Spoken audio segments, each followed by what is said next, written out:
Good morning. My name's David Graham. I'm the interim service manager for inclusion and SEND for Calderdale Council. And I want to thank you for inviting me to speak today. And I'm sorry I can't be with you at your Better Information, Better Outcomes conference. I firstly want to say a particular thank you to all the parents who give me a warm welcome since I joined Calderdale in January of this year. With the impending publication of the SEND review, we're at another crossroads in the world of SEND. And it's you as parents who can help us shape the road we take forward. In Calderdale, we've got many strengths, but we're also aware that we have much to do.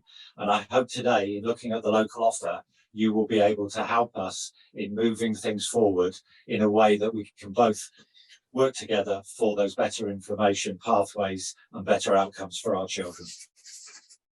Great. So 2 years or more ago, Calderdale started doing a review of SEND arrangements in Calderdale. Of course, that was interrupted by COVID-19, but I know that last year work picked up again, and there's been quite a lot of work done around that now.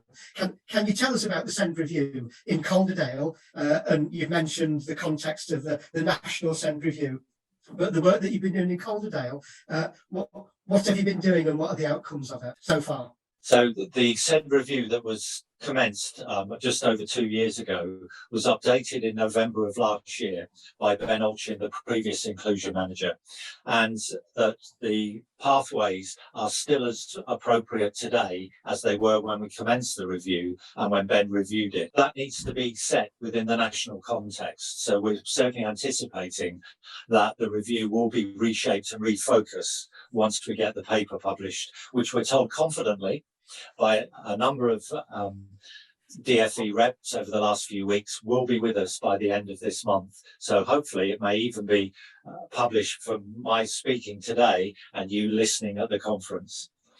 So for the review that we looked at SENCO training and support, and there's been some development of the SENCO training and the SENCO network.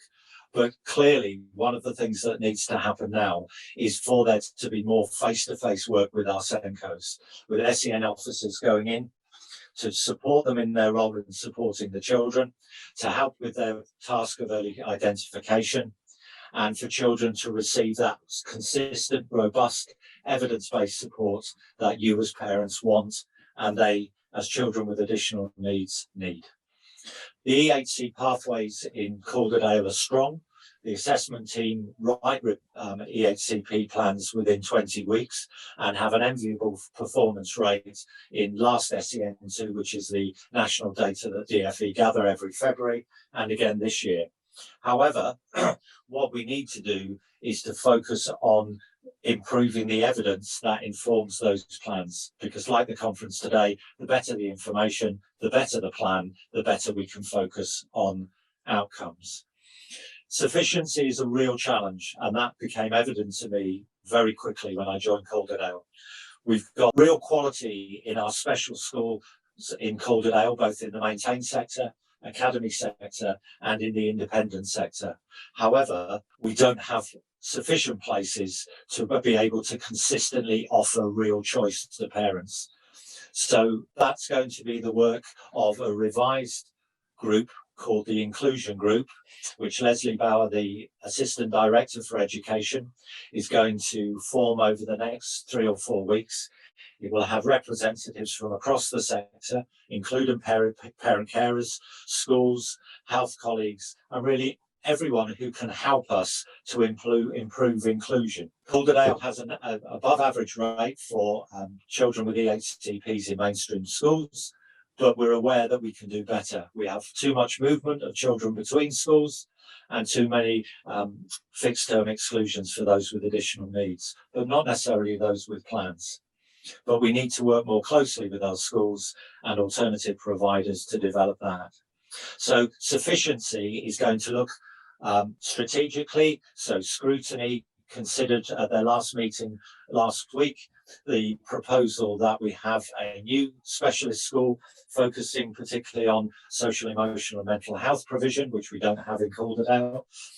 but also looking at, and elected members were really keen and very focused on this in their discussion, looking at how we can resource mainstream schools to improve inclusion further, look at how we can use that knowledge and specialism within our specialist schools to support that, and to continue to provide good and outstanding education within our specialist environments. Certainly, Calderdale is lucky in that our high needs block funding, the money that pays for those additional support, is robustly monitored.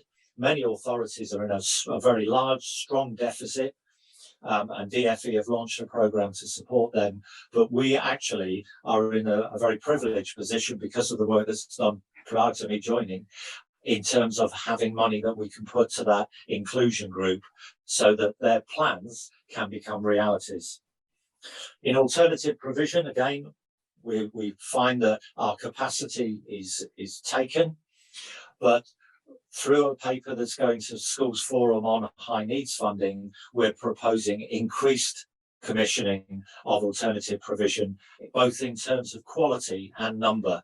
But the quality and the range of interventions that they can offer is certainly a focus. So we're just not looking for greater numbers. We want better quality with more therapeutic support, more work to address the anxiety that we know post-pandemic is there, and to actually engage and include young people. Within my service, there's been work on a restructure within the specialist inclusion team, and that's still work in progress. We've done the mechanical restructure, and we're now looking at interventions so that we can address things like the waiting lists in early years, our capacity to provide more support through portage, and again, looking at the question of where we need that early years support. Previously in Calderdale, they had specialist placements within special schools in early years. Because of the pressure on numbers, that was decided to be removed from the offer, and certainly we're going to be looking over the summer term as to whether in some form, maybe not in every special school, but certainly in some form, that we return to that. At the other end of the spectrum, I've been really impressed with Calderdale's pathway preparing for adulthood. You've got a really strong recipe with things like project search, with relationships with employers, with our commissioning of careers support. What we now need is to turn that not only in terms of a 5-day offer and engagement, but appropriate employment for young adults, which may not be full-time. That may be an aspiration that they have, but they need something to work towards that.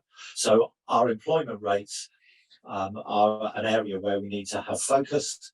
Although we have really strong engagement, and that comes down to the support of parents for their young people to get them there, to engage with the programs that are available, and low levels of young people in Calderdale who are NEET, which again comes down to the work that parents do with agencies and services to engage young people. So from the early years, from the school-based provision, from the specialist provision, we need to improve the quality and in part the quantity of what we do to take us a step forward down that inclusion road for the young people. Thanks, David. Okay, so you just mentioned preparing for adulthood. That was one of the work streams that Family Voice Calderdale was engaged with and did work around putting the 5-day offer together and putting project search together. And it was one of a number of work streams that we were engaged with. When will those work streams kick off again? So I'm hoping that with the publishing of the said review, that will allow me over the forthcoming weeks to revise the SEN strategy work and the SEN pathways work, and to relaunch all of the streams with perhaps some additional elements and perhaps a focus on those which take the highest priority in terms of being deliverable first, because we've got lots to do and we know we can't do everything at the same time. We've got to prioritize. So I'm hoping that early in the summer term, we will be able to develop a project outline. We'll agree that with partners, because parents and Voice Calderdale and Unique Ways were key partners in the early work that we did, and that we'll be able to progress that forward. So where we can get a quick win, we'll get quick wins. Where we need to work on something, we'll set some really strong deadlines that we'll monitor in a very much in a project management way, so that we're delivering rather than any drift or meandering, which is one of the, if you like, one of the enemies of progress in the world of Send, that we have drift rather than focus, and I'm very aware of that. Okay, David, thank you very much. My pleasure. Can I wish you the best for today? I look forward to meeting more of you over the forthcoming months. We're aware that the local offer needs a revamp. We've got a project officer that we're hoping to appoint that will help us work with you to do that. So please feel free to come back with that list of what you want to say, and then we can work together on what we do, and so we can make the local offer stronger as we move into the next phase of Send. That's great. Thank you.